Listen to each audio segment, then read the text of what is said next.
Selamat siang, salam sehat, salam santun. Ketemu lagi dengan saya orang kampung. Ya, orang kampung akan membacakan berita soal polling di Kumparan, yaitu polling Kumparan 64,55% pembaca pilih Anies jika Pilpres digelar sekarang. Sebanyak 64,55% pembaca Kumparan mengaku akan pilih Anies Baswedan jika pemilihan presiden Pilpres digelar sekarang. Angka ini didapat dari polling Kumparan yang beredar pada tanggal 21-28 April 2023. Polling tersebut diisi oleh 7.184 responden, ada lebih dari separuhnya yakni 64,55% atau 4.637 orang yang memilih Anies. Di sisi lain 35,45% atau 2.547 pemilih menjagokan Ganjar jika Pilpres diadakan saat ini. Jadi polling di media sosial yang secara terbuka tidak dipengaruhi apapun, rata-rata Anies memenangkan polling itu, apalagi di ILC. Polling 70%, Anies memilih Anies. Jadi polling yang bayaran itu selalunya yang menang itu yang punya kekuasaan, dan yang menang selalu yang punya uang. Jadi kita semuanya, kita segalanya serahkan kepada Allah. Kita manusia hanya bisa berusaha dan berdoa.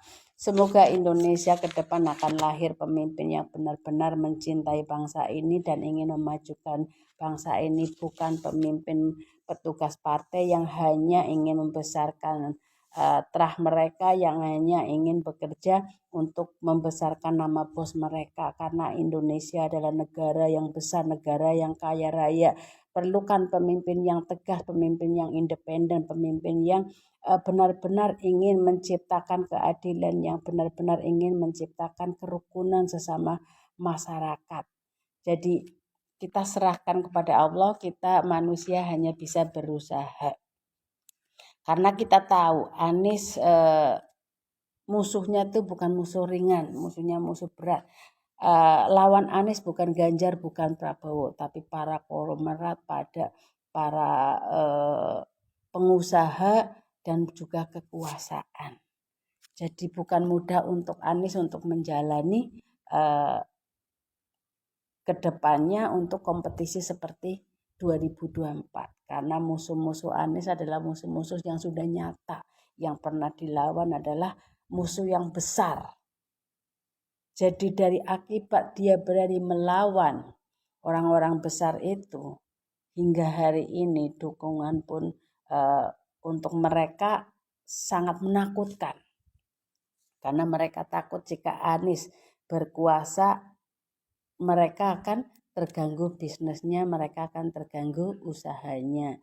Jadi musuh-musuh Anies, lawan-lawan Anies bukan Ganjar, bukan Prabowo, tapi lebih besar dari mereka yang punya kekuasaan, uang, yang bisa membayar segalanya, bisa membayar booster untuk menyebarkan isu hoax dan fitnah. Karena dari saat ini, dari Anies dicalonkan oleh Nasdem, yang namanya fitnah berbagai cara sudah dilahirkan, sudah diumpankan, tapi alhamdulillah hingga saat ini Anies masih selamat. Karena apa? Karena kejujurannya. Saya tahu Anies bekerja dengan detail yang begitu detail. Karena apa? Anies tahu siapa lawan mereka dan siapa yang mengawasi kinerja Anies. Anies bekerja dengan berbagai tekanan, baik tekanan daripada COVID, tekanan daripada pusat, dan tekanan daripada kekuasaan. Tapi Anies bisa mampu merubah Jakarta, bisa bekerja, bahkan menciptakan sejarah.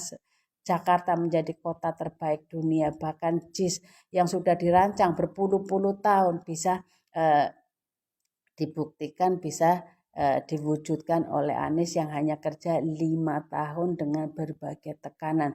Di situ kita bisa melihat bahwa Anies adalah pemimpin yang punya kualitas, punya perjuangan berat, punya perjuangan tinggi demi memajukan daerah yang dia pimpin, demi memajukan masyarakat yang dia pimpin. Salam sehat, salam.